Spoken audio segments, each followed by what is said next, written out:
Дорогие друзья, дорогие любители русской истории, добрый день. Сегодня у нас разговор предпраздничный, в канун 12 июня, Дня России.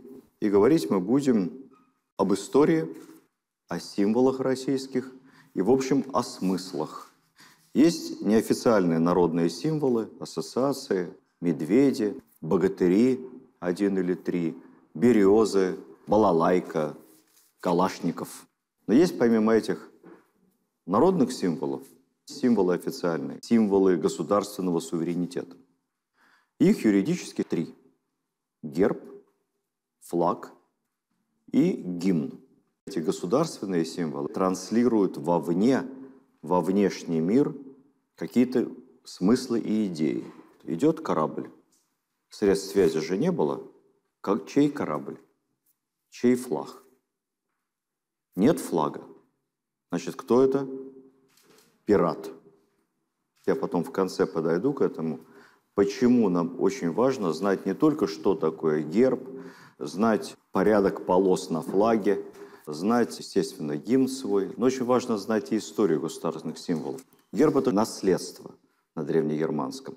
Соответственно, герб – это знак рода, знак семьи. Рыцари наносили гербы на щиты себе, чтобы отличать. Особенно, когда закрыт забралом, кто чей. Соответственно, гербы были у семей, родов, королей. И постепенно королевский герб становился, видоизменяясь, гербом государственным. Такая же точная история, естественно, произошла и в нашей стране. Первое, исторически доказанное и существующее в подлиннике изображение нынешнего государственного герба в форме двуглавого орла относится к 1497 году. Это одна из печатей Ивана III Великого. Это личная печать, не государственная. Понятия государственного герба тогда не было. Она сохранилась, у нее кусочек отколот. Это оттиск, естественно.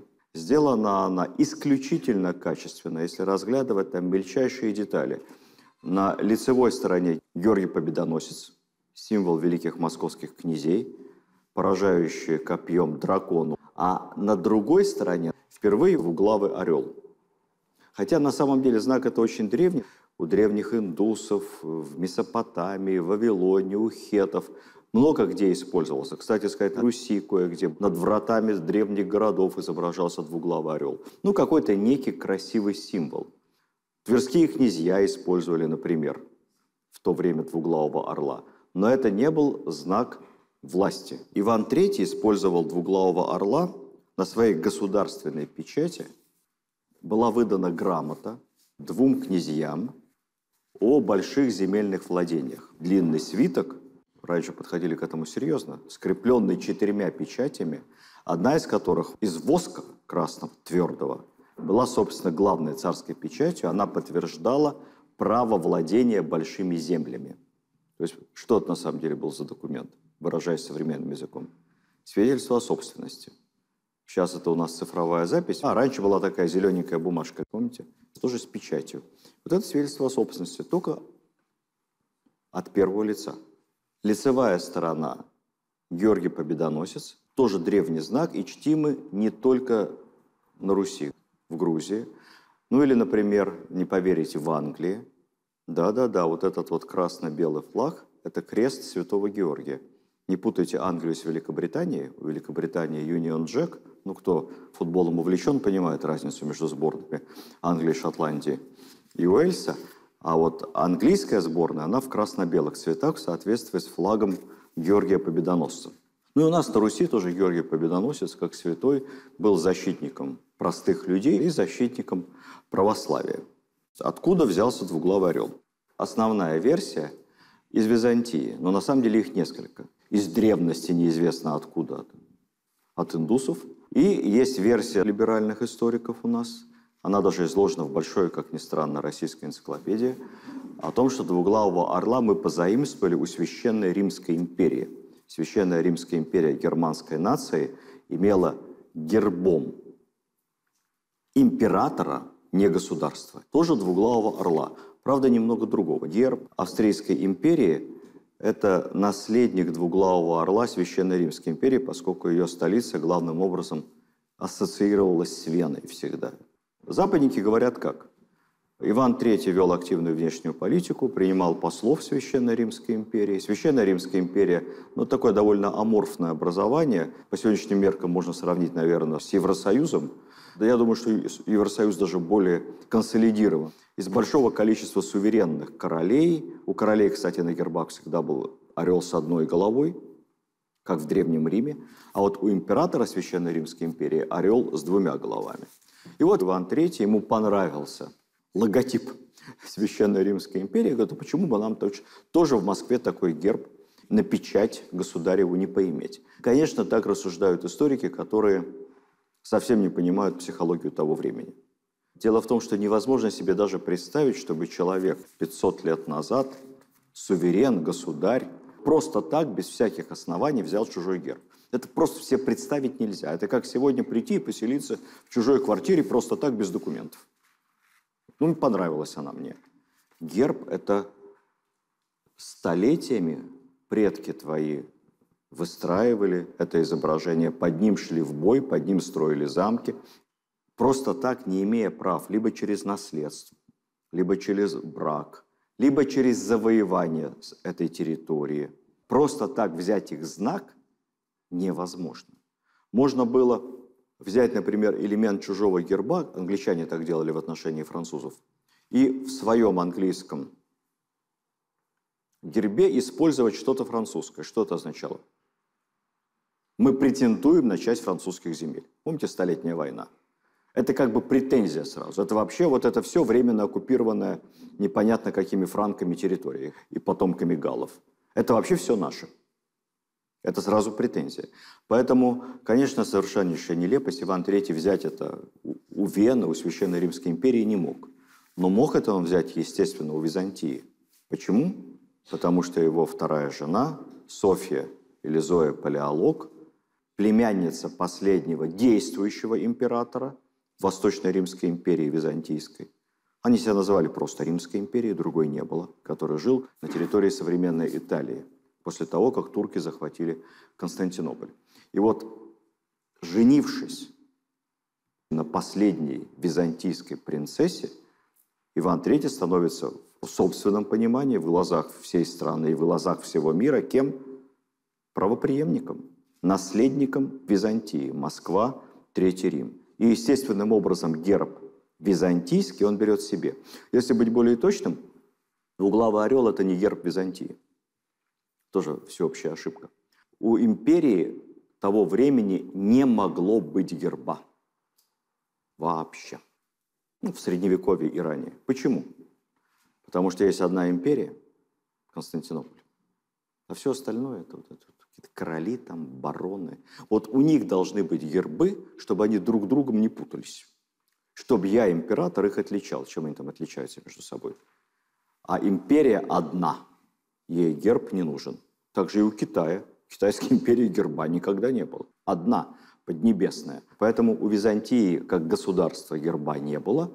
Но вот то, что мы видим сегодня, двуглавый орел, очень узнаваемый, золотой на красном фоне, это герб рода императоров.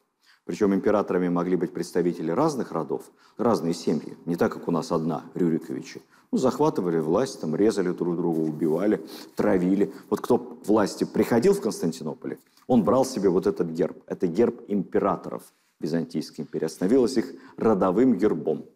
Последняя династия римских императоров, Палеологи, наша, соответственно, Зоя, Софья Палеолог из этой семьи, это ее семейный герб. Соответственно, этот семейный герб себе как личный семейный герб теперь берет Иван III Васильевич, который из Рюриковичей. Хотя мы точно не знаем, называл ли он себя Рюриковичем. Некоторые историки считают, что называли себя Калитовичами, как потомки Ивана Калиты. Вообще не все прямые потомки. Все московские цари, государи, великие князья, вплоть до Федора Иоанновича последнего, Александра Невского. Сын Александра Невского Даниил, младший, это первый московский князь. Александр Невский дал, как в сказке про кота в сапогах, младшему сыну самый маленький, самый ничтожный, самый бедный удел, крошечный, спрятанный в лесах, Москву. Поэтому у Ивана III, конечно, все юридические права на то, чтобы взять герб императоров Римской империи себе теперь как свой личный герб и личный знак. Вот эта царская печать с орлом становится де-факто, не де-юре, де-факто пока, государственным гербом при Иване Грозном. Вообще Иван Грозный был, как бы сейчас сказали, очень креативным человеком, большим затейником. Мало того, что он придумал стрельцам военную форму и сам ее чуть ли не рисовал и расписывал, как она должна выглядеть. Первая военная форма в Европе, унифицированная. Говорят еще исследователи, что Иван Грозный был фактически одним из создателей собора Василия Блаженного. Да, именно так. Никто, кроме царя, не мог решиться на такое новаторство в архитектуре. И вполне возможно, он сам это прорисовывал и объяснял дальше архитекторам и строителям, как надо строить. Вот в этой части, в части герба, тоже это креатив Ивана Грозного. Он берет два изображения византийского орла и московского Георгия Победоносца, серебряного на белом коне, и совмещает Георгия Победоносца на грудь орлу. У Ивана Грозного появилось модное тогда в Европе животное на печати — единорог. Моя младшая дочь, ее любимая игрушка, она мне... Я не знал, кто это, думал, это лошадка какая-то. Говорит: папа, это розовое существо, это единорог. Единорог — культовое в то время животное в Европе. Мы понимаем с вами, что в природе его не было. Но люди об этом не знали. А вот толченый порошок из рога единорога продавался в любой приличной аптеке в европейских столицах. Стоил страшных денег на вес и лечил, естественно, от всех болезней. Более того, он еще гарантировал процветание, достаток, богатое потомство и прочее, прочее, прочее. Я с трудом представляю, что продавалось под видом порошка из рога единорога, но вот тогда единорог – это символ власти, достатка и здоровья. И на многих европейских эмблемах эти сказочные единороги появляются. Появился единорог на печати Ивана Грозного, потом исчез со временем. Если мы с вами посмотрим на изображение герба уже при первых Романовых, возьмем, например, жалованную грамоту Богдана Хмельницкому, 1654 год. Вот называлось в советских учебниках «Воссоединение Украины с Россией». Мы с вами понимаем, что так политкорректно было сказано при Никите Сергеевиче в 1954 году, когда он боролся за власть, и отмечали 300-летие Переяславской Рады, а на самом деле, естественно, государь Алексей Михайлович жаловал гетману войска Запорожского с землями Богдану Хмельницкому, жаловал ему защиту, протекцию и право автономно решать там ряд вопросов, за исключением внешней политики, на своей территории. То есть принимал эту территорию с людьми в состав русского государства, под защиту. Как и все территории той поры, казачьи, иные, естественно, с правами широкой автономии. Так всегда было принято. Иного не было. Принимал под защиту, жаловал права. Вот на этой жалованной грамоте уже изображен более-менее современный вариант орла. Орел, обратите внимание, поднял крылышки вверх, а до этого крылышки были вниз у византийского орла. И это уже стало официально в документах Алексея Михайловича, Тишайшего, отца Петра I. Он никаким Тишайшим, как мы помним, не был. Тишайший – это перевод с латыни его титула. Это не значит, что он тихий, нет. Алексей Михайлович был вполне себе решительный. Он просто очень вежливый, но очень решительный был государь. У Польши отвоевал, присоединил малороссийские земли, и Сибирь расширял, основал Иркутск, Пензу. Со Степаном Разиным разобрался, и Медный бунт, и Соляной. Вполне себе был решительный государь, при котором существенно расширилось Московское царство. И вот при Алексее Михайловиче появляется уже совершенно современный практически герб. Скипетр – это то, что он держит в руках. Это не дубинка, это вроде бы как такой пастырский посох, потому что царь еще, плюс ко всему, один из главных авторитетов в православии, помазанник Божий. Держава, вот это яблоко с крестом, символизирует царскую власть. Это как бы земной шар. Я думаю, что наши предки не вдавались в детали, за неучение Коперника или против, но это символизировало власть над землей. А держава еще и с крестом православным, над крестьянскими землями. Ну и вот 3 короны. Появилась 3-я корона. Раньше было 2, только над орлиными головами. А теперь появилась 3-я большая. 3 короны – это что? Неправильный ответ звучит Украина, Белоруссия и Россия. Ну, это совсем некорректно. Можно было сказать корректнее Белая Русь, Малая Русь и Великая Русь. Но это тоже неправильно. Я вам прочитаю указ Алексея Михайловича. Кавычки открываются. «Орел двоеглавый есть герб державный великого государя Алексея Михайловича, всея великая и малая и белая России самодержца, на котором 3 короны изображены, знаменующие 3 великие царства – Казанское, Астраханское и Сибирское». Вот что означало тогда 3 короны. Потом все это, естественно, поменяли. А вот обратите внимание, изображения такие стилизованные городов. 3 города, с одной стороны, была Великая Русь, Малая и Белая, а с другой стороны 3 города означали, ну, прямо как в кино. Русские земли Востока, русские земли Запада и русские земли Севера. Властелин Севера. Просто «Игра престолов». Властелин Востока, Запада, Севера и 3 частей Руси. Далее герб. Все время его дописывали, дорисовывали, меняли, но сущность он по большому счету не менялся. Появились только фиксированные цвета. Они уже есть на гербе Петра I.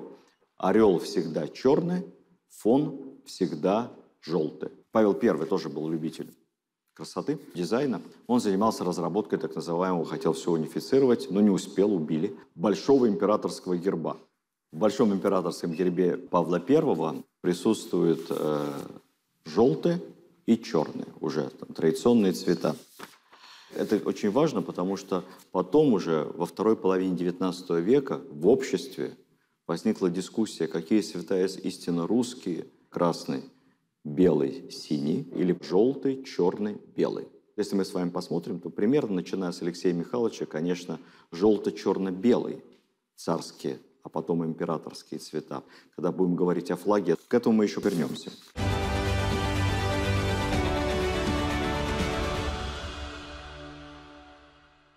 Александр II наконец решил навести с гербами порядок, то, что не сделал его прадед Павел I. И по его заданию художники, геральдмейстеры разработали 3 варианта государственного герба. Большой, такая красота неописуемая. На желтом черный орел, на груди, как со времен Ивана Грозного повелось, на красном щите Георгий Победоносец. Кстати сказать, герб Москвы современный именно такой. Белый всадник серебряный на красном щите. По бокам архангелы, огромное количество вокруг эмблем разных земель, городов, провинций, губерний, княжеств, входящих в состав Российской империи, там около 50 в общей сложности. Архангел, архистратих справа, слева, а сверху еще над коронами шлем Александра Невского золотой, такой остроконечный. К самым истокам обращались. Кстати сказать, герб этот разработан художником, которого звали Адольф Шарлемань. Он никакой не француз, он потомок французов в каком-то поколении, переехавших в Россию, как и многие другие, перешедших на русскую службу, академик Императорской академии художеств, иллюстратор книжек. Иллюстрировал Пушкина, русские сказки Лермонтова, басни Крылова, песни о купце Калашникове, Евгения Онегина. Это все классические иллюстрации в XIX веке Адольфа Шарлеманя. Но даже те, кто никогда эти книги не держал в руках и никогда не слышал эту фамилию и имя, все точно знают одно произведение, более того, держали его в руках. Потому что Адольф Шарлемань является автором наиболее популярной с тех времен и по сей день карточной колоды. Это его карта. Ладно, вернемся к гербу. Такой герб изобразить и даже оттиск его сделать было сложно и дорого. Потом был малый герб для документов. Примерно все то же самое, только самые знаковые земли изображены на крыльях орла, гербы самых знаковых земель. Был еще средний герб, то же самое, но поменьше, попроще. И, наконец, малый герб. И вот в основном мы использовали вплоть до февральской революции 17 года. После революции герба не было вообще.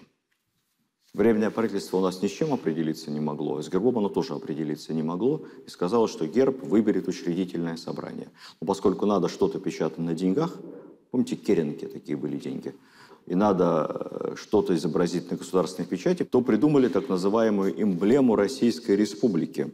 Автором является тоже книжный иллюстратор, известный художник Билибин. Тоже массу иллюстрировал детских книжек, сказок, ученик Репина. Потом после революции эмигрировал, жил в Париже.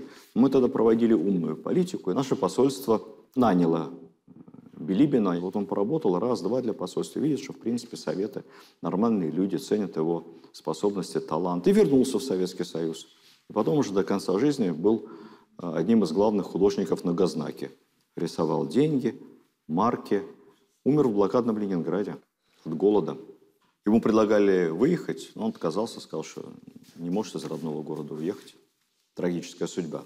Вот эта эмблема Российской Республики, те, кто помнят начало 90-х, именно такой орел, опять опустивший крылышки, был на всех монетах российских в первые годы. А потом его поменяли. Банк России поднял крылья нашему орлу, и он стал похож на современный герб. Вот такой вот билибинский орел и был гербом России до середины 18 года, даже при большевиках. До тех пор, пока правительство Ленина не решило выбрать новый герб Республики Советов. Герб этот соответствует старинным правилам на фоне красного стилизованного щита. Потом, помните, появится там земной шар. Это уже нарушение канонов геральдики. А этот еще канонический довольно герб.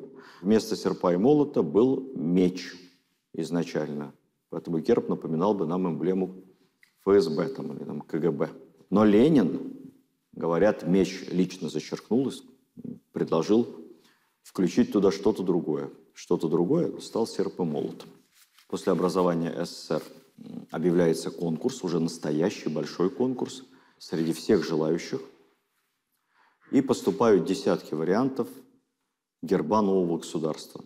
Что забавно, практически все эти варианты содержали какие-то механизмы. Грабли, молотки, шестеренки, виллы какие-то. Ну, в общем, они все какие-то были очень такие производственные.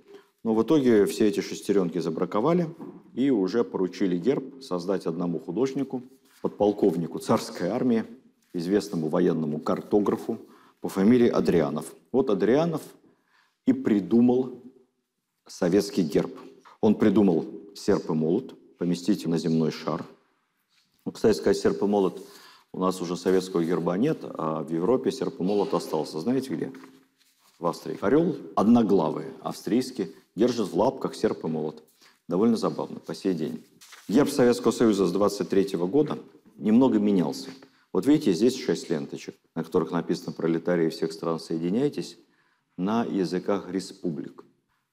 Вся Средняя Азия, практически весь Туркестан входили в состав РСФСР. Закавказье было одной республикой. Потом, по мере увеличения числа союзных республик, количество лент стало увеличиваться и достигло максимального числа 16, с учетом Карело-Финской ССР.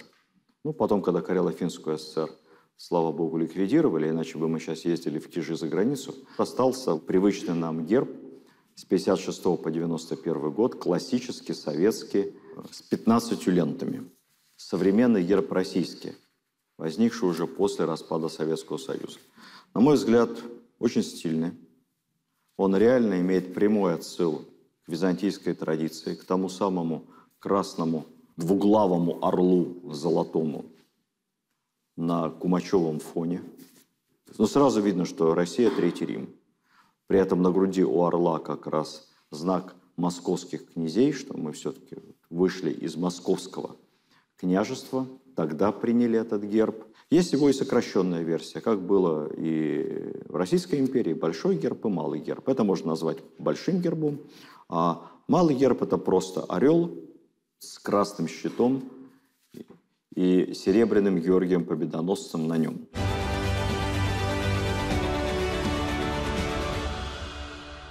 В случае с флагом все чуть-чуть сложнее. Государственных флагов раньше тоже не было. Были военные знамена, символы, княжеские знамена. Вообще, зачем они были нужны? До сих пор филологи некоторые считают, что слово «стяг» родственен слову «стягиваться». Стоит княжеский стяг, и войска, командиры должны стянуться и вот стоять вокруг него. Поэтому стяг – это просто высокий шест, на котором что-то прикреплено яркое, чтобы было видно. Иногда пучки травы, иногда конский волос. Но потом со временем яркие куски материи. Самое яркое, что сразу заметно? Красное. Поэтому княжеский стяг – это обычно высокий шест с красными лентами. Со временем эти ленты стали треугольной или какой-то более сложной формы. По мере того, как эти ленты увеличивались, на них стали что-то вышивать. Ну, что вышивали? То, что ценно, дорого. Изображение Богородицы, лик Спасителя, разные херувимы, серафимы, солнце, луна с золотыми, серебряными нитями. А человек уже, который нес этот стяг, отвечал за его сохранность, это уже был очень важный человек. Потому что до тех пор, пока стяг стоит на поле битвы, например, это что означает? Князь жив, избейтесь насмерть. Стяг упал, значит, с князем что-то случилось. А в морали того времени, значит, вассалы освобождены от вассальной присяги. Они ведь не государству присягают. Они присягают лично князю. Стяги Игоревы. Все, упали. Страшно. Что дальше? Стяг или знамя стали потом называть. Знамя от слова «знамение». Это стяг, на котором вышито что-то, связанное с верой. Лик Спасителя. Знамя, в отличие от стяга, обязательно освящалось. Это иерархом, церковным, священником перед боем. Тот, кто несет знамя, знаменосец. Тот, кто несет харуфь, то же самое знамя. Харунжи в казачьих войсках. Тот, кто несет прапор, это все синонимы. Прапорщик и так далее. Это очень ответственная и важная работа. В основном были красные, потому что хорошо видно издалека. Командирский цвет. Но есть загадка. Например, на Куликовом поле и вообще стяги князя Дмитрия Донского многие считают были, знаете, какого цвета? Черного. На них что-то там золотом были, какие-то лики вышиты, или серебром. Потом, опять же, в XIX веке даже разгорелся в обществе спор, потому что если у Дмитрия Донского были стяги черные, это о чем говорит? О том, что, наверное, императорские цвета, черный, золотой, серебряный, историчны, древние. А если были красные, то, значит, тогда надо выступать за триколор красно-синий-белый. Вот у историков разгорелся такой теоретический диспут, и даже говорили о том, что летописцы, описывая сказания о Мамаевом побоище, допустили орфографическую ошибку. На самом деле флаги были не черные, а чермные. А чермные означает червленые, то есть красные. Ну, то есть сидел летописец, в одной летописи ошибся 4 раза. Пропустил букву. А потом, поскольку этой летописи около 500 списков, то все остальные тоже 500 раз ошиблись. Не знаем. Будем считать, что это историческая загадка. Возможно, действительно, стяги у Дмитрия Донского какие-то были черными. В любом случае, потом уже официально у Ивана Грозного все флаги, стяги, знамена красные. Наиболее известный, сохранившийся по сей день, стяг Ивана Грозного, с которым он стоял под Казанью. Он огромный, длина 3 метра, ширина 1,5. Есть интересное очень описание. Тогда все тоже учет, контроль. И вот у нас в оружейной палате у каждого стяга свое описание. По поводу одного из стягов Грозного. Знамя большое, образ спасов, вшивное, перешит в новую китайскую камку и обшить новой же бахромой золотой. Из актов переписи 1686 года. Китайская камка или китайская тафта – это шелковая материя, очень дорогая. Когда появился триколор? Вместо вот этих исторических стягов. Триколор появляется впервые еще до Петра I, при его отце, том самом Тишайшем Алексее Михайловиче. Поскольку в районе Московской области начал строиться первый боевой корабль западного образца, строили его голландские инженеры, служили на нем голландские матросы, главным образом. Корабль назывался «Орел». Должен был охранять купеческие пути на Волге. Это был полноценный западного образца боевой корабль. И голландские инженеры, строители, видимо, довели до царя, что корабль без флага быть не может. Как было написано В росписи царю голландцы писали, что корабль должен ходить под флагом, потому что морской корабль без флага – это пиратское судно.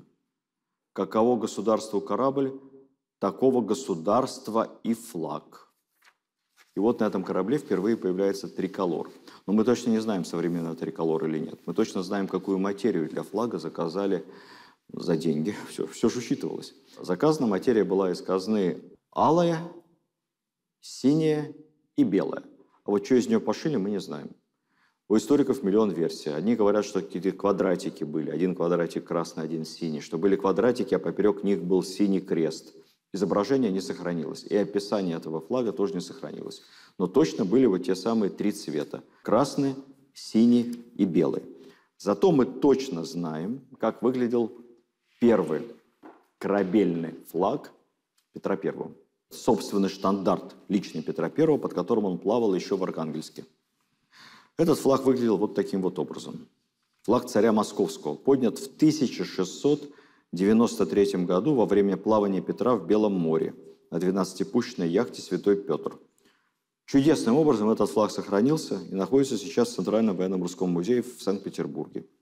Петр обучался корабельному мастерству голландцев и, возможно, взял, точно мы не знаем, голландский флаг, просто поменял очередность полос. И вот под этим флагом, под морским, уже ходит сам Петр I. Но для того, чтобы отличать, герб государственный, золотой орел с Георгием Победоносцем, нашит на этот флаг сверху. Потом этот корабельный штандарт у Петра несколько раз менялся. Есть вот такой вариант корабельного штандарта, под которым Петр ходил на линкоре «Ингерманланд», уже сильно позже, в 1716 году. На желтом золотом фоне черный орел, который держит в лапах и как-то там крыльями 4 карты. Это не кляксы никакие. Нет, это карты морей Российской империи. Какие моря к чему относятся, сказать не могу. Что касается триколора, то он был установлен указом Петра 1705 года для плавания на торговых всяких судах. Понятно, почему он торговых, чтобы в море их отличали. А других судов не принимали за пиратские. Петр I, в чем он един с Иваном Грозным, не только в крутости характера, но и в тяге к креативу и дизайну. Поэтому вы не поверите, но в флаге Петр I рисовал сам, и рисунки его с обозначением, какая полоса, какого цвета, тоже сохранились в архивах. Он рисовал триколор, обозначал как нижняя полоса красная, потом верхняя синяя и далее белая. Он рисовал разные варианты флагов, разные типы триколоров были на морских судах. И Петр I сам нарисовал и Андреевский стяг. На белом фоне синий косой крест. Андрей Первозванный, по легендам, миссионерствовал в Скифии и отвечал как бы за проповедь христианства в этих скифских землях. Дошел до Крыма, из Крыма через Керчь переправился в Краснодарский край на побережье и поднялся вверх вплоть до Киева. Но это все легенды. Точно мы не знаем. В любом случае это покровитель главный русских земель, русских православных, казнен на косом кресте, опять же, согласно легендам. Поэтому косой крест Андрея Первозванного Петром был утвержден как флаг военно-морского флота. Но не надо только думать, что сразу с этого момента все корабли стали ходить под вот этим Андреевским стягом. Нет, конечно, нет. Какие-то корабли ходили под триколором разных вариантов, какие-то под Андреевским. И весь 18 век и начало 19 именно так и происходило. Потому что одни императоры и императрицы ограничивали использование Андреевского флага и настаивали на триколоре. Другие, наоборот, окончательно Андреевский стяг как флаг военно-морского флота утвердился только в XIX веке. И триколор, и Андреевский стяг – это все флотские флаги. Все так или иначе связано с флотской корабельной культурой. На земле по-прежнему использовалось что-то такое черно-злато-императорское, черно-злато-белое. В 1720 году Петр принимает морской устав, лично пишет его, где появляется архиважная, во многом определившая нашу историю норма о защите флага и об оскорблении и унижении флага. Я просто процитирую, потому что петровский стиль не перескажешь своими словами. Кавычки. «Должен капитан командовать, не спуская флага, ежели убит, пока бой окончается под потерянием живота. Не спуская флага командовать, пока не убит». Далее, кавычки. Все наши воинские корабли должны претендовать от всея республик, дабы перед нашими воинскими кораблями командующие флаги и вымпелы спускали, каковы б наши малы, а их велики ни были, и ежели не учинили, то их принуждать к тому. То есть, встретившись в море, наш даже малый корабль должен заставлять, чтобы чужой корабль приспускал свой флаг в порядке уважения. А иначе принуждать их к тому. Я не знаю, касалось ли это всех государств или только республик. Но интересно. Дальше. Сие, разумеется, в море, а не в их гаванах. Ну, то есть, если в гавани, ладно, пусть не спускают флаг. Кавычки.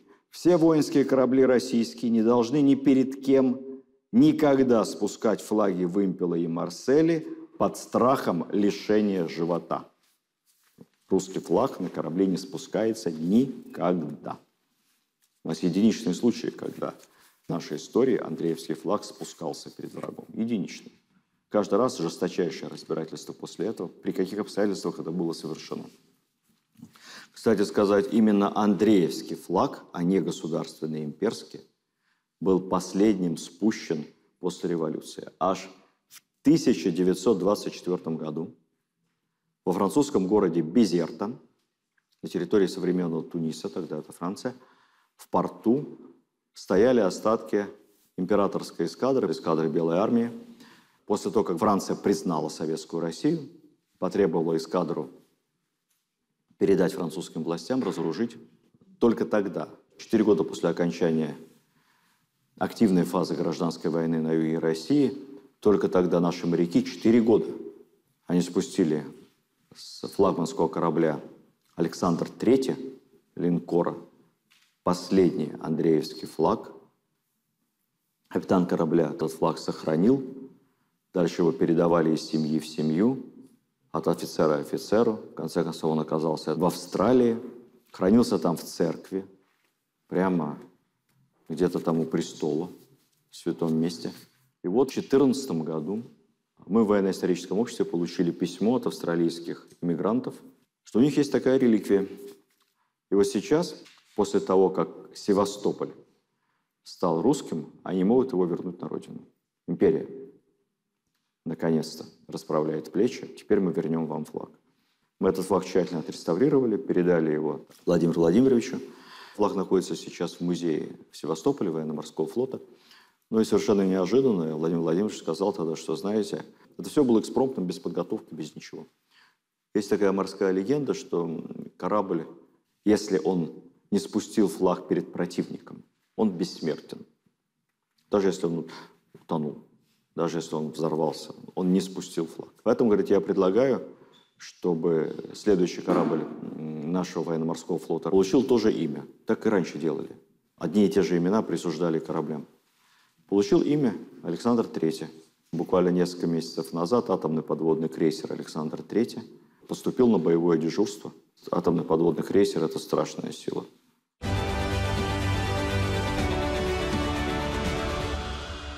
При Елизавете Петровне появляется очень похожий на последующие желто-черный императорский флаг с черным орлом на желтом фоне. Но официального государственного флага так и не было. На море Андреевские, разные варианты триколоров. На суше при официальных церемониях разные варианты вот таких вот флагов с использованием гербовых императорских цветов желтого, черного и белого. Ну и в конце концов решили навести в этом деле порядок. При Александре II, когда создали 3 государственных герба, был принят соответствующее положение о государственном флаге Российской империи. В 1858 году Александр II утвердил флаг гербовых цветов империи черно-злато-белый или черно-злато-серебряный, который предназначался для украшения улиц, зданий, площадей в торжественных случаях. Откуда взяли цвета? Ну, злопыхатели говорят, что это модифицированный флаг Австрийской империи. Тогда можно сказать, что триколор – это модифицированный голландско-французский флаг. На самом деле цвета исторические, столетиями были цветами императорского дома. Черные – это орел, это земля, это народ. Золотой – это золотые поля, это хлеб, это поле, это Византия. Ну, а белый или серебряный – это цвет Георгия Победоносца. Это белый всадник на белом коне. При этом на гражданских судах продолжали использовать триколоры, иногда и в гражданской жизни тоже. Время для утверждения нового флага оказалось сложным. На царя бесконечно совершаются покушения. Поднимается народническое движение, либеральная мысль, оппозиция, Герцен, колокол, все бурлит. Оппозиция либеральной интеллигенции. Нужны были какие-то символы. И вот возникает искусственная такая идея, что императорский флаг – это флаг реакционный, флаг монархический. А у свободных людей, прогрессивных, либерально мыслящих должен быть какой-то другой флаг, народный. Другого флага, кроме флага торгового, корабельного, не было. Поэтому альтернативная общественность, Польша, например, польские революционеры, да везде, прогрессивная общественность стала альтернативно использовать все больше и больше гражданский флаг. Получилось в хождении как бы два флага. Один из них флаг власти, царский, а второй при этом флаг общественности. Александр III, чтобы как-то с этим делом разобраться, решил утвердить оба флага в равных правах. При этом предполагалось, что триколор является флагом гражданским, национальным. Его имеют право поднимать граждане где хотят, когда хотят. Но, вопреки мифам, старый флаг не отменялся. Он действовал для государственных учреждений, государственных церемоний различных. Ну, по сути, два флага параллельно. При Николае II, опять же, долгое время пытались разобраться. Я не буду погружаться здесь в всякие геральдические тонкости, заседания всяких особых комитетов, споры монархистов с либералами. В конце концов, в годы Первой мировой войны, во время патриотического подъема, даже попытались скрестить эти два флага, и появилось неофициальное изображение, которое часто использовалось в воинских частях, как триколор, на который нанесен еще квадратом желто-черный флаг. Вот этот, опять же, полуофициальный флаг, который символизировал собой единство царя и народа, хотя, мне кажется, народу было, в общем, не до этого, скорее, единство царя и прогрессивно-демократической общественности, его так и не утвердили. После февраля 17 года Временное правительство все желто-черное убрало, и остался один единственный триколор. Поэтому впоследствии многие патриоты, традиционалисты, консерваторы, громче всех Жириновский, мы помним с вами, требовал отказаться от флага Керенского и вернуться к флагу победному, флагу монархическому. Жириновский говорил: у американцев 200 лет один и тот же флаг, а мы каждые 50 лет меняем. Конкретное предложение – вернуться к черно-желто-белому флагу Российской империи. Владимир Вольфович тут был неправ, потому что у американцев флагу может быть действительно 200 лет, но наш флаг, если взять тот самый флаг, под которым ходил Петр I, флаг царя Московского, ему-то на самом деле уже почти 350 скоро будет, поэтому наш флаг историчнее в любом из видов, хоть в современном, хоть в имперском. После революции что? Этот флаг использовался белыми, но не везде. У белых была большая путаница. Там единства, как мы понимаем, с вами не было, поэтому кто во что гораздо. Разные вариации триколора использовали белые, а красные использовали, естественно, красный флаг, который и был установлен государственным согласно Конституции СССР 1924 года. Красный цвет символизирует кровь, пролитую в борьбе против мирового капитала. Серп и молот – нерушимый союз крестьян и рабочих. Пятиконечная звезда – не надо говорить, что это масонский знак, нет. Пятиконечная звезда – это символ единения и торжества идей коммунизма на 5 континентах обитаемых, не считая Антарктиды. Если посчитать Антарктиду, то не та звезда должна получиться, поэтому на Антарктиде коммунизм не предполагался. Все союзные республики тоже имели свои флаги. У РСФСР был флаг с начала до конца сталинской эпохи вот такой. Кстати, вот эти буквы разными шрифтами в разное время. Сначала была такая славянская вязь в первые годы после революции, потом более строго выстроили флаг РСФСР. Потом на флагах союзных республик стали наноситься разного рода полосы, и на флаг РСФСР вернулась синяя полоса, только вертикальная. Вот так выглядел флаг России в постсталинские годы. Ну и, наконец, после августовского путча указом Президиума Верховного Совета РСФСР еще в 1991 году, до распада Союза, Россия обрела свой исторический флаг, примерно такой, как у нас сейчас, но не такой. Согласно указу Президиума Верховного Совета, флаг состоял из 3 полос. Только не красный, синий и белый, а белый, лазоревый и алый. Так и было записано в указе. Почему лазоревый и алый? Ну, наверное, на подъеме революционного романтизма августа 1991 года всем казалось, демократам, что так красиво. Лазоревый и алый. Потом прошло время, стали разбираться, что такое лазоревый, это какой номер понтона, а по-английски это как будет sky blue, непонятно. И спустя несколько лет уже Ельцин внес новый указ. Цвета были уточнены и стал, как при Петре Первом. Красный, синий, белый. При этом даже размеры флага поменяли, потому что вы видите классический размер 2:3. А тот самый флаг романтический революционный августа 1991 года, он был такой длинный-длинный. Он был 1:2. Размер тоже привели в соответствии с привычным нам стандартом. Ну, ничего в этом удивительного нету, понимаете, во время Великой Французской революции власти даже переименовывали месяцы, помните, и дни недели, так что, а тут цвета перепутали. Бывает. Существует тот флаг, который мы видим во время официальных мероприятий, которые проводит президент Российской Федерации, который на автомобиле президента Российской Федерации, который поднимается над резиденцией президента в Кремле. Это президентский штандарт, мне он очень нравится, потому что он не только красивый и резко отличается от других европейских флагов, их же много похожих, не только голландский, французский, но еще и флаг Сербии, Хорватии, Словакии, Чехии. Все они используют вот эти классические цвета, трицветие классическое. Президентский флаг мощный, потому что этот флаг историчный, потому что он очень напоминает флаг личный Петра Первого.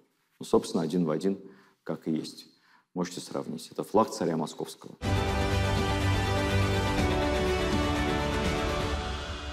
Третья часть нашего рассказа будет легкой и музыкальной, потому что поговорим мы о гимнах. Вот тут вообще путаются все.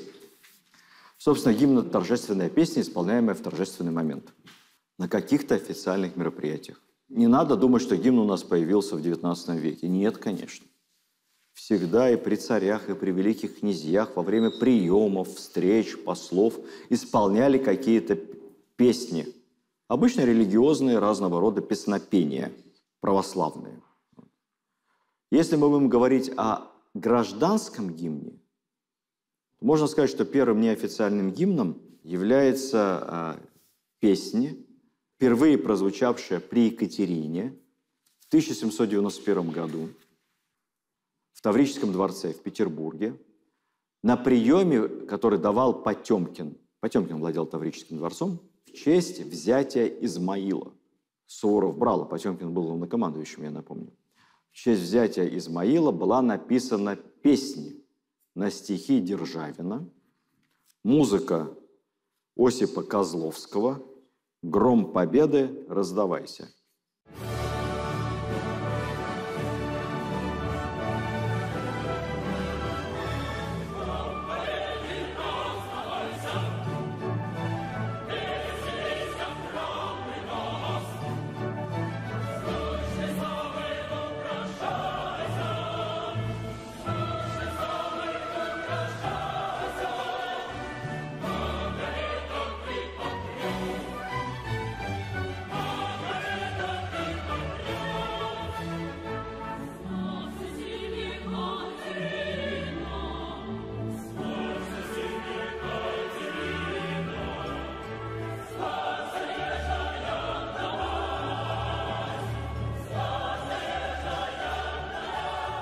Полонез Огинского слышали? Козловский учил музыке Огинского. Боевой офицер. Участвовал вместе с Потемкиным в войнах с Турцией.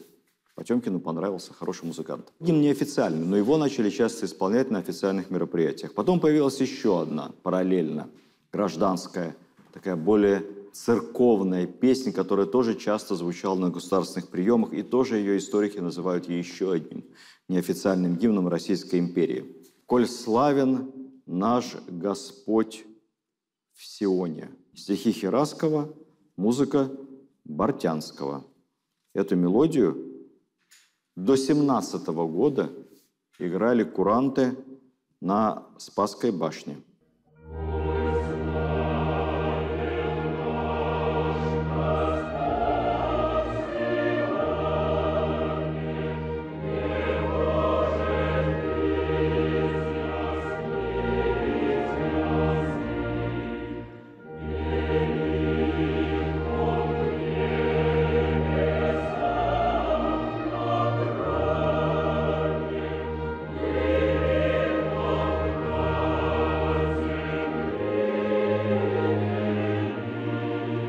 Мелодия красивая, энергетики нету, да?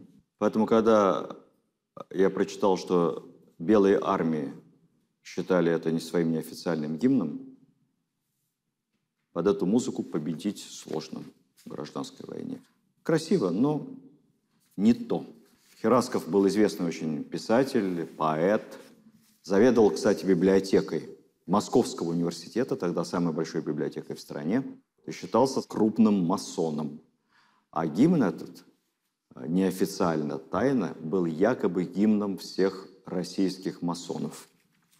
Я масоном не являюсь, поэтому подтвердить не могу, но легенда такая есть. И вот, наконец, появляются официальные гимны Российской империи. До революции 2. В основе официальных гимнов, тут интересная история, лежит одно и то же стихотворение одного и того же поэта Жуковского, которое очень понравилось Александру Первому. Стихотворение ужасно длинное, его по ошибке принимают за гимн России, но нет. Гимн был значительно короче. Это стихотворение называлось «Молитва русского народа» 1815 года. «Боже, царя храни, славному долгие дни, дай на земли, гордых смирителю, слабых хранителю, всех утешителю, все не спошли». И много подобных куплетов. И вот Жуковский, хочу вам сказать, это, конечно, Сергей Михалков XIX века. Когда Жуковского попросили на основе этого стихотворения написать текст для гимна, что сделал Жуковский? Он новый текст писать не стал. Он взял имеющийся, переделал его, сократил, обработал, поменял строчки местами, и появился первый официальный гимн. Первая версия, назывался он «Молитва русских».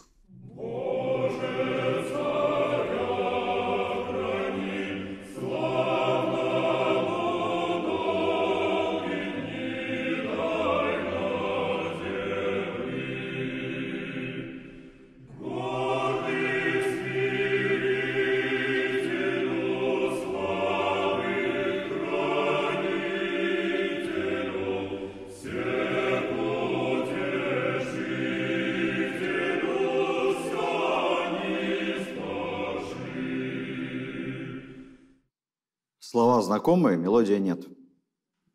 Потому что это мелодия английского гимна «Боже, храни короля». Ну, или они по ситуации поют еще «Боже, храни королеву». «God save the Queen», смотря кто у них там в моменте. Слова, переделанные Жуковского, вторая версия, а музыка английская. И ничего, работало. Работало многие годы, до тех пор, пока в 1833 году Николай I во время какого-то зарубежного визита и исполнения гимна не озадачился вопросом, доколе у русских будет гимн на английскую музыку. Удивительно, что он не озадачился этим вопросом ранее, но хорошо, что рано или поздно вопрос был поставлен. Николай I военный инженер, поэтому разного рода конкурсами творческими он не озадачивался и конкретно поручил конкретному человеку написать русскую музыку к русскому гимну. А Жуковскому заодно немножко текст отредактировать. За музыку взялся любимец Николая I, князь Львов. Алексей Львов вообще интересный человек. Офицер, инженер по образованию, как и император. Служил у Аракчеева в военных поселениях, потом перешел в корпус жандармов и достиг там больших высот в спецслужбах. Генерал, сенатор, действительно тайный советник, но при всем при этом прекрасный скрипач. На скрипке играл виртуозно, сочинял музыку. Вот такие были офицеры, жандармы. Давал концерты у себя дома. Публичных концертов не давал, потому что, слишком большой начальник, чтобы выступать публично. Для семьи, для близких, для друзей выбор был более чем удачный, потому что он был не только замечательным скрипачом. Я вам скажу более того, что князь Львов за границей, когда ездил, дружил, общался и с Мендельсоном, и с Шуманом, другими светилами европейской музыки той поры. И все они в воспоминаниях как один писали, что второго такого виртуоза-скрипача в Европе нет, что это русский Паганини. Потому что удачный был выбор, и музыка получилась удачная. Текст резко сократили, фактически до одного куплета, 6 строк и несколько повторов. Чуть-чуть поменяли, там появились строки «сильный», «державный», которых не было ни в первом, ни в втором варианте. Это из стихотворения Пушкина, прямое заимствование. Поэтому иногда исследователи говорят, что Пушкин как бы дописал этот гимн и является его соавтором наравне с Жуковским. Я не знаю, может, Жуковский просто... Хорошие мысли витают в воздухе, может, и сам это сделал. А может, и Пушкин. Посмотрите Парфенова, он там так говорит. Гимн Российской империи, слова Жуковского и Пушкина. Легенда. Логин получился замечательный. Третий откорректирован Жуковским, так же, как трижды корректировал гимн Сергей Михалков.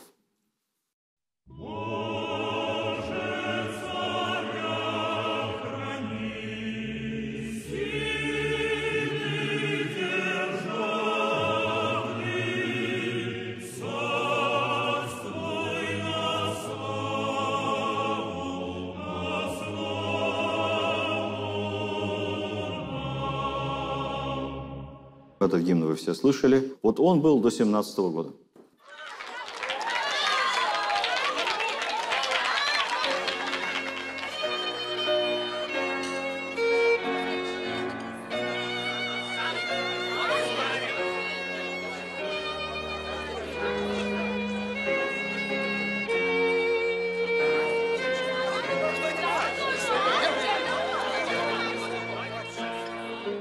В 1917 году что стало гимном у нас?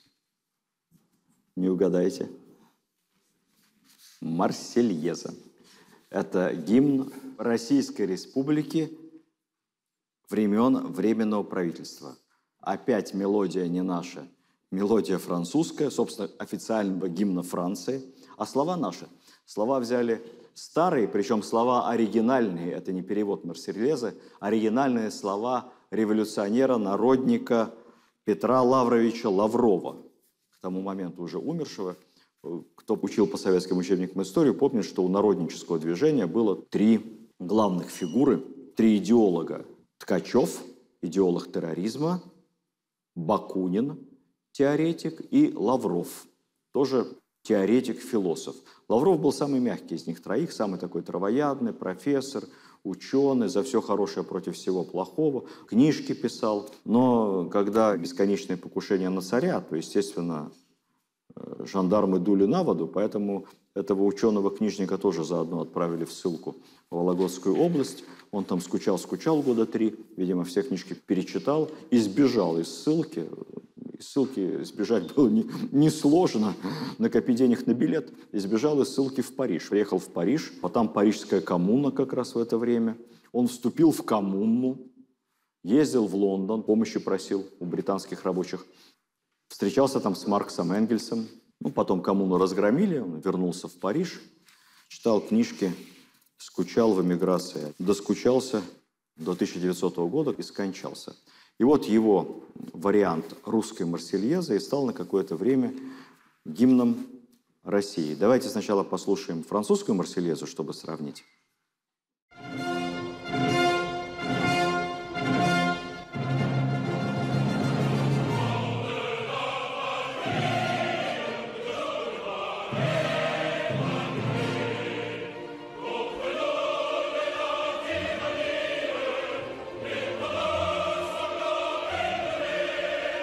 Песня французских революционных солдат времен Великой Французской революции. Вот. Представляете, какие чувства глубокие испытывали наши государи, когда встречались в XIX веке с президентами Французской республики, и исполнялись два гимна. А тут слова, почитайте. «Смерть тиранам», вот, «Зальем кровью» и прочее, прочее. Ну ничего, высокий уровень толерантности был у императоров Российской империи. Все ради интересов государства. Гимн Временного правительства.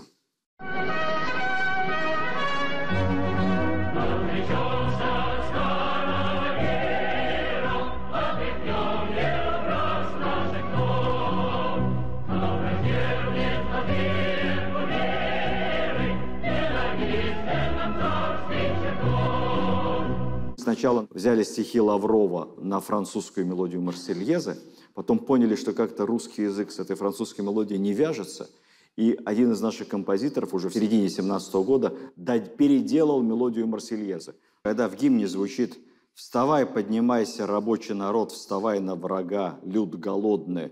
О чем думал Керенский, когда у него такой гимн? Как он собирался удерживать власть и строить страну, непонятно. Там было много вариантов, на самом деле. Временному правительству было нечего делать. Заседали комиссии деятелей искусств, проводились конкурсы, поступала масса вариантов новых гимнов взамен этой Марсельезы. Наиболее известным гимн на стихи Бальмонта, тоже с шикарным текстом. «Да здравствует Россия, свободная страна, свободная стихия великой суждена, могучая держава, безбрежный океан, борцам за волю слава, развеявшим туман. Мы вольны и счастливы, нам всем горит заря. Да здравствует Россия, свободная страна». Гимн это тоже принят не был, но потом музыка звучала как позывные радиостанции «Свободная Европа» в советские годы. После октября снова иностранная песня. На этот раз «Интернационал», музыка де Гейтера, слова Патье. До 1943 года гимн СССР. Слова, обработанные в переводе.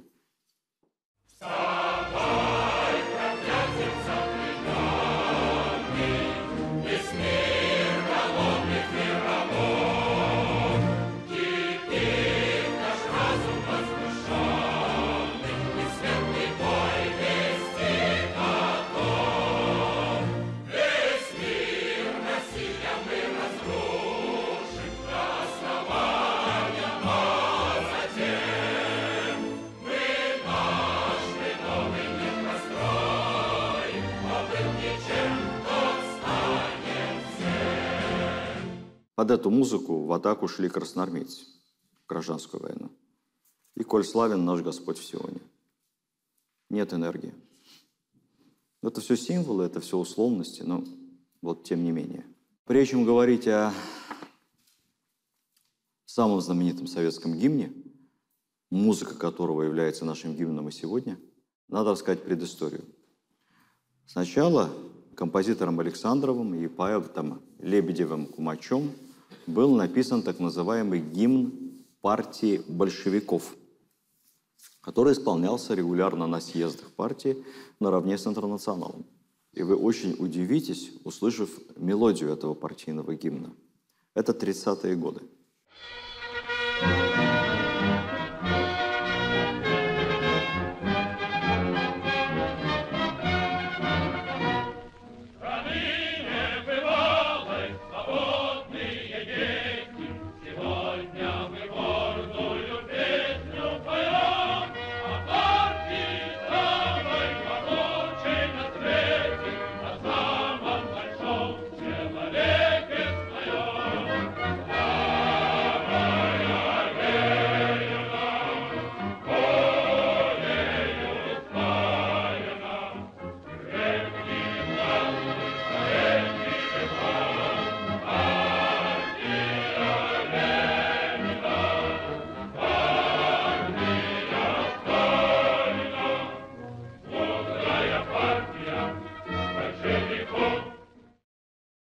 Практически идентично гимну Советского Союза. Почти. Поэтому, когда был объявлен конкурс в годы Великой Отечественной войны на новый гимн СССР, Сотни вариантов поступили, сотни. Специальная комиссия отсеивала, очевидно, непроходные, потом рассматривали в Кремле, утверждал лично Сталин. Но мы понимаем с вами, что знакомая уже мелодия, только усиленная, обработанная Александрова, конечно, подходила для гимна практически идеально. В конце концов, Сталин, как говорят, финальный текст гимна редактировал чуть ли не лично. На эту тему есть такая история. Молодой военный журналист, поэт-фронтовик Сергей Михалков и его коллега Эль Регистан, выбранные комиссией как победители стихотворного конкурса для текста советского гимна, прибывают в Кремль. Времена голодные. Они сидят в приемной, Поскребышев. Рядом маленькая комнатка, где яблоки, виноград, печенье. Они так смотрят на это искоса. Тут же их приглашает Сталин. Говорит, хороший написали текст, очень хороший. Я бы чуть-чуть поправил. Как вы считаете, сколько вам нужно времени подумать? Молодой Михалков. 5 минут, товарищ Сталин. Регистан опытный. Локтем под бок. Часа 2 надо подумать, товарищ Сталин. Ну, подумайте, идите. На эти 2 часа они идут в эту комнатку. Чай, виноград, бутерброды. Ну, они себе поправили все очень быстро. И остальное время радовались жизни и смотрели по сторонам, как идут совещания, входят и выходят генералы, лица с первых страниц газет. Наконец, ровно через 2 часа Сталин зовет их обратно. Они такие сытые, довольные, приходят. Вот, говорит, поправили. Сталин смотрит на них таких масляных. Очень хорошо. Хотя, честно говоря, для этого достаточно 5 минут. Правда, товарищ Эль Регистан? Все понимал.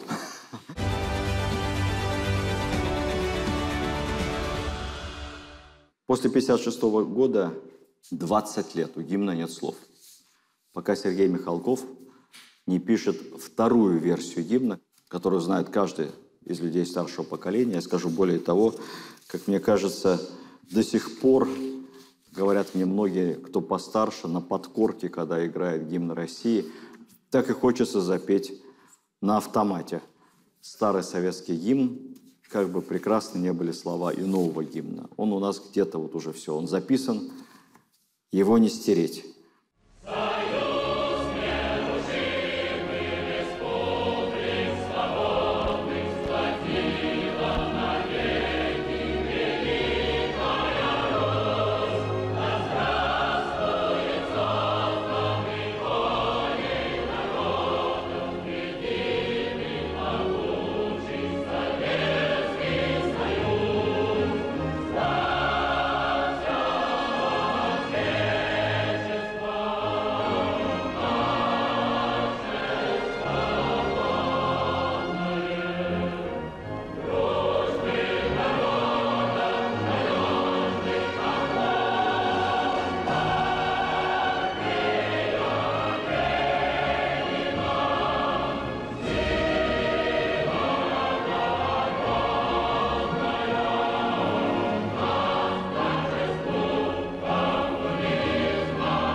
Если вы не знаете, посмотрите, сравните тексты сталинского гимна и условно-брежневского.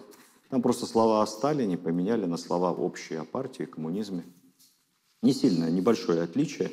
Часть сталинского текста можно до сих пор увидеть в Москве, в метро, станции метро Площадь Революции, там в вестибюле слова старого гимна. Последний раз наш гимн исполнили 25 декабря 1991 года, в последний день существования Советского Союза. К тому моменту у России уже был свой гимн.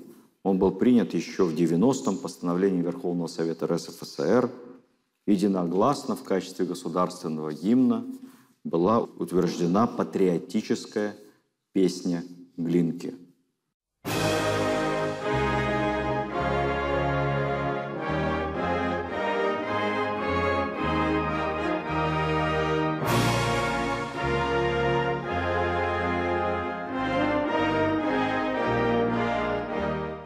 Важно то, что в течение 10 лет после этого текст к этой мелодии так и не был согласован. Поступали сотни вариантов, но не было ничего, что сразу ложилось на душу и на сердце.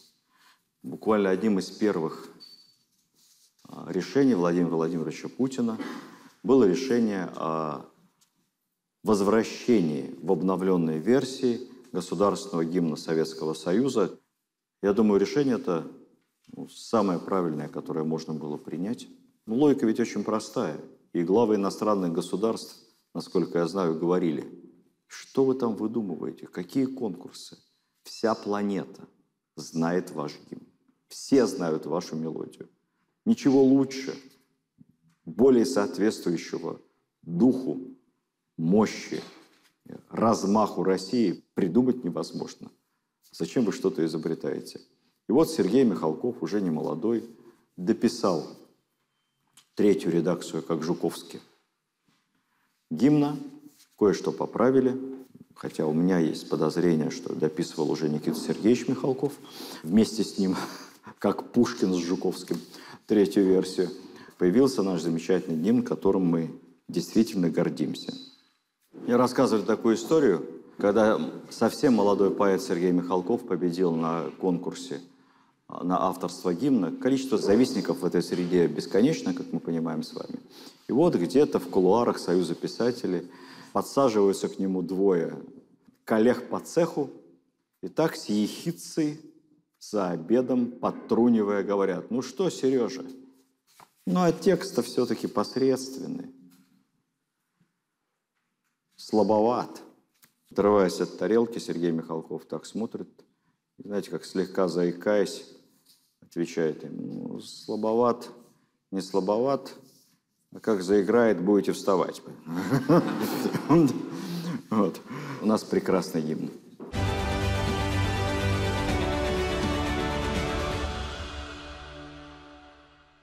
Завершая наш сегодняшний рассказ, что бы хотелось сказать.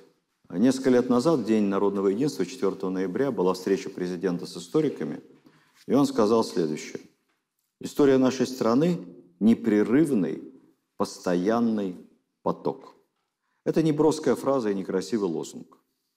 Это, на мой взгляд, свойственное любому нормальному человеку мироощущение. Связь прошлого, настоящего и будущего. Наши с вами предки, будь они в остроконечных шлемах Александра Невского, в киверах, фуражках, бескозырках, буденовках, всегда, не разделяя себя на этническую кровь, в сложный момент они всегда стояли плечом к плечу, как и сейчас стоят за нашими спинами. Расскажу пару историй. 18 апреля 1904 года в сражении с японцами, неудачной для нас войны, группировка наших войск, 6 тысяч солдат при поддержке 30 орудий, столкнулась с 36 тысячами японцев при 128 орудиях. Бой длился непрерывно 6 часов. В центре позиции, безнадежный, стоял Восточно-Сибирский полк. У полка был священник Стефан Щербаковский. Дальше я процитирую его воспоминания. Кавычки. «Много сейчас про меня в газетах неправды пишут. Героем каким-то представляют. А все случилось как-то случайно, само по себе. Вижу, бойцы лежат рядом, а командира полка пуля уложила на месте. Но я машинально взял тогда крест и встал перед ранеными воинами. Музыка заиграла, как обычно, сперва марш, а потом, увидя, что священник впереди, Боже, царя храни. И солдаты пошли за ним в атаку. Впереди шел священник с крестом, за ним знаменосец, за ним цепи наших солдат. Все, кто мог держать оружие. После 10 часов боя в строю оставалось примерно четверть полка. Я напомню вам, что по всем законам военной науки, военной психологии, в случае потери 30% личного состава во все времена армия бежит. Наша армия, потеряв 3/4 личного состава, пошла в атаку. Конечно, Люди воцерквленные, верующие, православные, сейчас по-другому это все интерпретируют, что все с Божьей помощью, через призму своего мировоззрения. Все, наверное, так, но я, честно говоря, не уверен, что все солдаты там были такие уж верующие. И они буквально воспринимали текст гимна про Бога, который должен хранить царя. Среди них были и мусульмане, и в то сложное предреволюционное время, наверное, немало уже совсем неверующих атеистов. Но, услышав звуки гимна их родины, увидев знамя полка, они, не раздумывая, поднялись в совершенно безнадежную атаку и победили. И вот вторая история, относящаяся к Великой Отечественной войне. Вот есть Зоя Космодемьянская, а вместе с ней проходила в этой школе диверсантов занятия ее подруга Вера Волошина. И ее постигла такая же судьба, как и Зою. Буквально в соседней деревне была схвачена гитлеровцами. После долгих пыток ее повесили. Это воспоминания односельчанки, крестьянки. Ее привезли на машине к виселице, а там петля болтается на ветру. Лежит она, бедняжка, в одном исподнем. Мороз. Да исподнее все порвали, и сама вся в крови. И вдруг она встала и запела песню, которую каждый день играют по радио. Журналист спрашивает: это «Интернационал»? Да, ту самую песню. А немцы как остолбенели, стоят и молча слушают. До тех пор, пока офицер, который командовал казнью, словно опомнившись, не стал что-то кричать, они набросили на девушку петлю и соскочили с машины. Но это не важно. Для юной комсомолки, выросшей при СССР, «Интернационал» – это гимн ее страны. У Константина Симонова есть другое потрясающее стихотворение, написанное в 1942-м, как раз когда мы отступали после Харькова, бежали почти к Сталинграду. Когда вышел приказ «Ни шагу назад». Оно длинное, я вам ее прочитаю, оно совершенно потрясающее. Оно о том, что история у нас одна, что Родина одна. Когда приходят тяжелые времена, и не должно быть никаких либералов, консерваторов, диссидентов. На самом деле, когда тяжелые времена, могут быть только две категории людей. Свои и чужие. Свои – это которые за свою землю, за своих предков и за свою историю. 1942 год, наши отступают. Опять мы отходим, товарищ, опять проиграли мы бой. Кровавое солнце позора заходит у нас за спиной. Ты можешь ответить, что мертвых завидуешь сам ты судьбе, что мертвые сраму не имут. Нет, имут, скажу я тебе. Нет, имут. Глухими ночами, когда мы отходим назад, восставшие из праха, за нами покойники наши следят. Солдаты далеких походов, умершие грудью вперед, со срамом и яростью слышат полночные скрипы подвод. И вынести срама не в силах, мне чудится в страшные ночи. Встают мертвецы всей России, поют мертвецам трубачи. В бело-зеленых мундирах, павшие при Петре, мертвые преображенцы строятся молча в каре. Плачут седые капралы, протяжно играет рожок. Впервые с полтавского боя уходят они на восток. Из-под твердынь Измаила, не знавший досель ретират, понуро уходят последние, суворовский мертвый солдат. Гремят барабаны в Карпатах, и трубы над Бугом поют. Сибирские мертвые роты у стен Перемышля встают.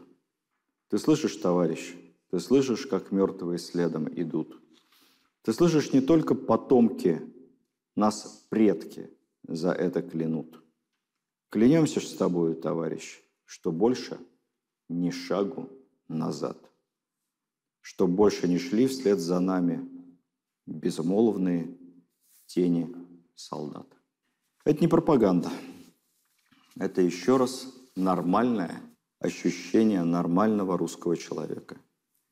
Ощущение, что ты часть непрерывной истории. Потому что неважно, как выглядел в истории флаг.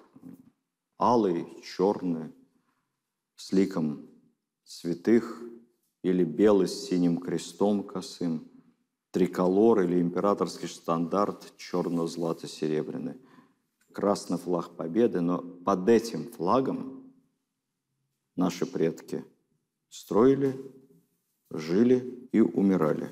А нам дан Богом шанс их тысячелетний труд на помойку не выбросить и не опозорить, быть их достойными. Вот об этом я думаю, когда вспоминаю историю наших символов.